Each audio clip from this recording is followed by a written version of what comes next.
Assalamualaikum warahmatullahi wabarakatuh. Perkenalkan saya Ahmad Idris, dosen dari Universitas Islam Kediri.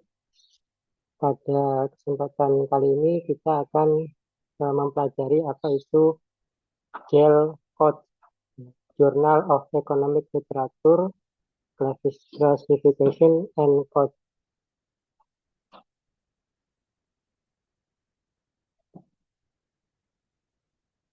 JEL adalah serangkaian kode dan istilah yang digunakan untuk mengklasifikasikan literatur ekonomi berdasarkan subjek dan mirip dengan kode klasifikasi Kongres Perpustakaan dan subjek judul. Nah, JEL Code ini dikembangkan oleh American Economic Association atau yang disingkat dengan AEA. JEL Code dianggap sebagai metode standar untuk mengklasifikasikan literatur ekonomi, bisa berupa artikel, ulasan, buku, dan makalah kerja. JEL Code ini dapat dituliskan oleh penulis dan atau editor sebelum atau selama proses penerbitan. Panduan JEL Code memberikan pedoman aplikasi kode, deskriptor subjek, kata kunci, dan contoh penggunaan dalam struktur hierarki dan dapat membantu penulis pembaca dalam mencari literatur ekonomi dan dalam menerapkan klasifikasi JEL pada karya Anda sendiri. JEL Code panjangnya terdiri dari 3 digit dan terdiri dari huruf diikuti oleh 2 angka, misalnya A11. Setiap kode klasifikasi JEL juga memiliki istilah klasifikasi atau judul subjek yang dapat dicari di database Econlit. Misalnya A11 adalah peran ekonom. Cara terbaik untuk mencari kode JEL adalah dengan menggunakan panduan kode klasifikasi JEL di situs web American Economic Association. Nah, Anda harus menelusuri daftar berdasarkan kategori yang sangat luas. Misalnya B itu kategorinya ekonomi mikro dan kemudian menelusuri subkategori hingga Anda menemukan topik Anda. Untuk setiap topik, misalnya eksternalitas, kodenya B62. Anda akan melihat pedoman, kata kunci, peringatan, dan contoh. Nah, di sini kita dapat melihat satu contoh artikel yang menggunakan JEL Code. Nah, di sini biasanya JEL Code itu dituliskan di halaman depan artikel. Nah, di sini JEL Code-nya ada D12, D83, D85, kemudian K42, dan Z13. Nah, di dalam menuliskan kode JEL di dalam sebuah paper akan memudahkan paper tersebut ditemukan oleh orang lain atau ditemukan oleh pembaca.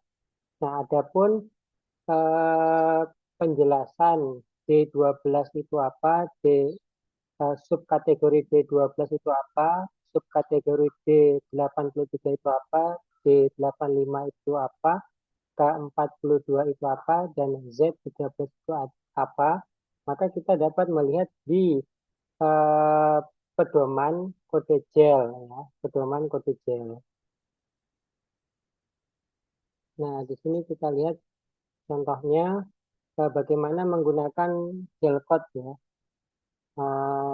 Kita diberi petunjuk bahwa untuk kode JEL D itu ruang lingkup mikroeconomics, ya, ruang lingkup mikroeconomics. Nah, pilih bidang subjek klasifikasi yang luas dulu, yang termasuk dalam paper Anda. Kemudian ada pedoman untuk penggunaan setiap bidang subjek dan dengan menggunakan menu scroll, pilihlah subbagian yang ditautkan hypertext dari klasifikasi tersebut.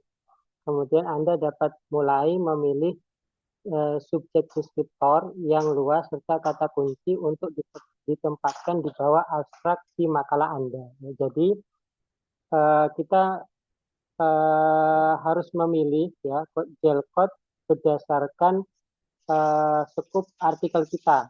Nah, caranya adalah mencari gelcode yang luas dulu ya. Setelah itu mencari sub ya, sub atau bidang-bidang berdasarkan kata kunci yang ada di makalah kita. Nah, baru kita bisa menuliskan gelcode-nya di dalam abstrak.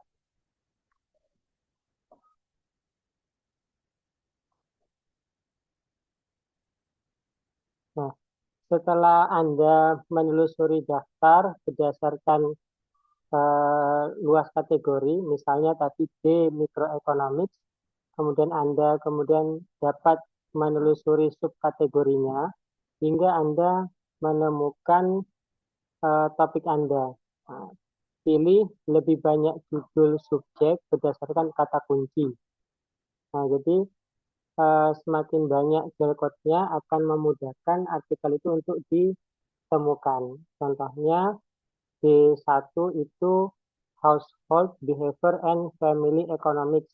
Kemudian ada D10 yang di sini kita lihat keywordnya untuk D11 ya, yaitu budget constraint, complementary, consumer, kemudian consumer sovereignty itu bisa masuk ke D11 ya, D11 yaitu consumer economic theory. Nah, bagian terakhir adalah di mana Anda memiliki kode lengkap untuk mendeskripsikan subjek ditambah kata kunci tambahan dan juga contoh artikel jurnal di mana kode dan deskriptor ini telah digunakan. Contohnya di 110 Consumer Economics Theory. Nah, di sini ada keywordnya banyak bisa digunakan. Nah, kemudian terakhir adalah Anda bisa mengulangi proses ini setiap bidang subjek yang dibahas di dalam artikel atau di kertas kerja Anda. Ini bertujuan untuk memiliki beberapa kode dan deskriptor subjek dan tambahkan kata kunci baru jika ada konsep yang belum tercakup dalam panduan klasifikasi. Nah, jadi gelcode ini sangat penting untuk artikel-artikel yang termasuk dalam literatur ekonomi. Nah, bagaimana kita ketahui untuk literatur ekonomi ini ada banyak sekali, ada manajemen, kemudian ada akuntansi, kemudian ada ekonomi juga, sehingga untuk setiap paper atau masing-masing jurnal kami menyarankan ketika dia skupnya adalah ekonomi, ya baik manajemen, kemudian akuntansi atau ekonomi, diharapkan di dalam papernya juga mencantumkan gelcode ya. Nah, sebagai bentuk untuk memberikan sebuah standar. Nah, demikian yang dapat saya sampaikan. Terima kasih. Wassalamualaikum warahmatullahi wabarakatuh.